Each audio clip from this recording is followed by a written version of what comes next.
बेहतरीन trauma serial शिकंजा की इस एपिसोड्स में आप देखेंगे जी काफ़ी ज़्यादा ट्विस्ट आ चुका है।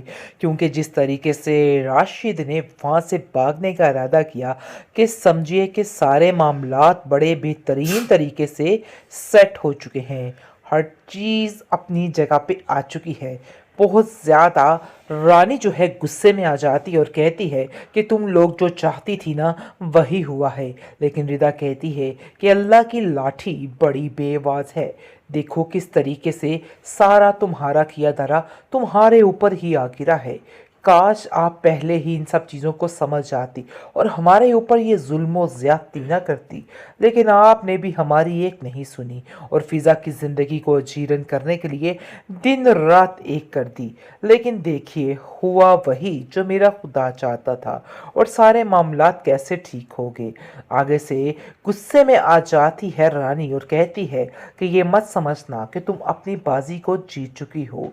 मतलब ये है कि अब मैं तुम्हारा ऐसा हश्र करूंगी कि राशिद जैसा बंदा भी तुम्हारी ज़िंदगी में नहीं आएगा और ये तुम्हारी बहुत बड़ी भूल है।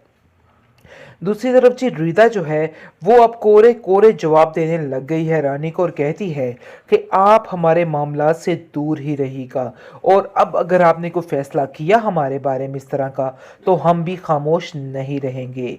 लेकिन जी आप देखेंगे कि रानी मज़ीद बिगड़ चुकी है और ज़ाहिर को साफ साफ कह देती है कि देखो आइंदा से तुम कभी भी मेरे घर में तशरीफ़ ना लेके आना, क्योंकि अब मैं ये चीज़ बिल्कुल भी बर्दाश्त नहीं करूँगी।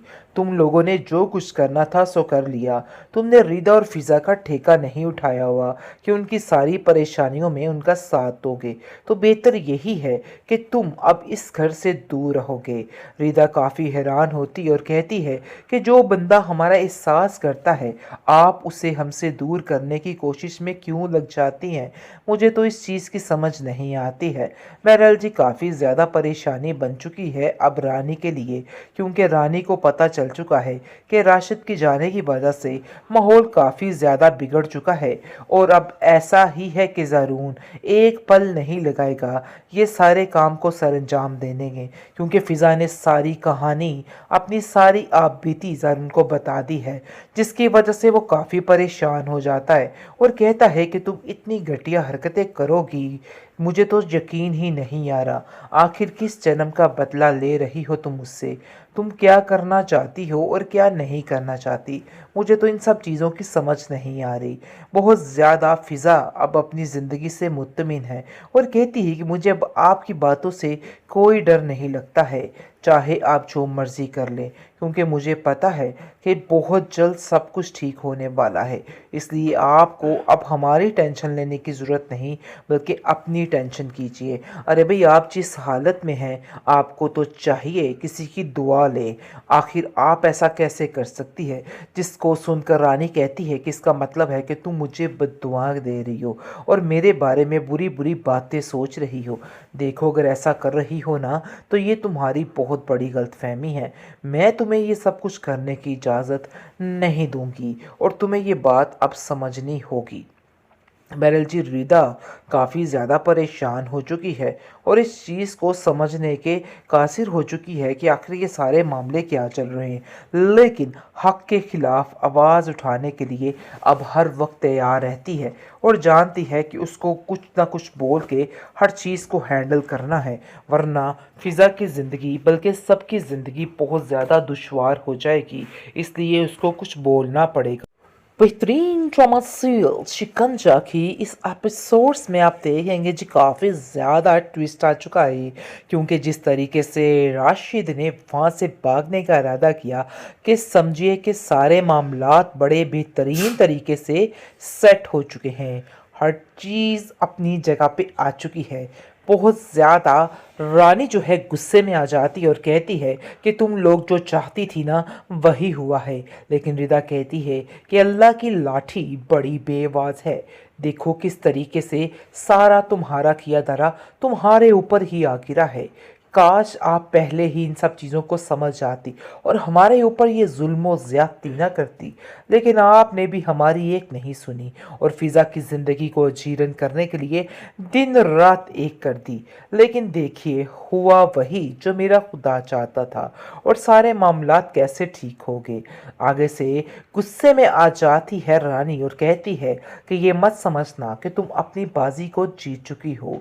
मतलब ये है कि अब मैं तुम्हारा ऐसा हश्र करूंगी कि राशिद जैसा बंदा भी तुम्हारी ज़िंदगी में नहीं आएगा और ये तुम्हारी बहुत बड़ी भूल है। दूसरी तरफ जी रीता जो है वो अब कोरे कोरे जवाब देने लग गई है रानी को और कहती है कि आप हमारे मामला से दूर ही रहिएगा और अब अगर आपने कोई फैसला किया हमारे बारे में इस तरह का तो हम भी खामोश नहीं रहेंगे। लेकिन जी आप देखेंगे कि रानी मज़ीद बिगड़ चुकी है और ज़ाहिर उनको साफ साफ कह देती है कि देखो आइंदा से तुम कभी भी मेरे घर में तशरीफ़ ना लेके आना, क्योंकि अब मैं ये चीज़ बिल्कुल भी बर्दाश्त नहीं करूँगी। तुम लोगों ने जो कुछ करना था सो कर लिया। तुमने रिदा और फिज़ा का ठेका नहीं उठाया हुआ कि उनकी सारी परेशानियों में उनका साथ दोगे। तो बेहतर यही है कि तुम अब इस घर से दूर रहोगे। रिदा काफ़ी हैरान होती और कहती है कि जो बंदा हमारा एहसास करता है आप उसे हमसे दूर करने की कोशिश में क्यों लग जाती हैं। मुझे तो इस चीज़ की समझ नहीं आती है।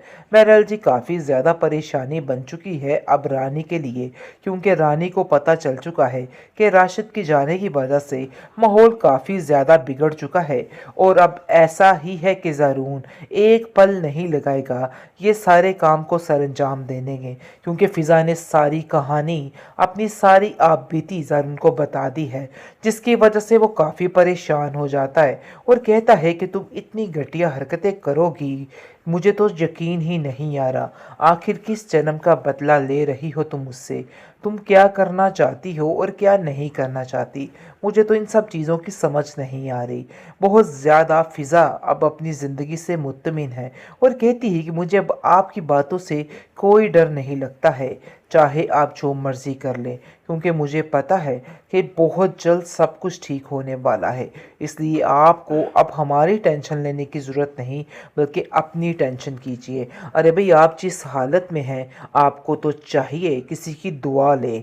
आखिर आप ऐसा कैसे कर सकती है?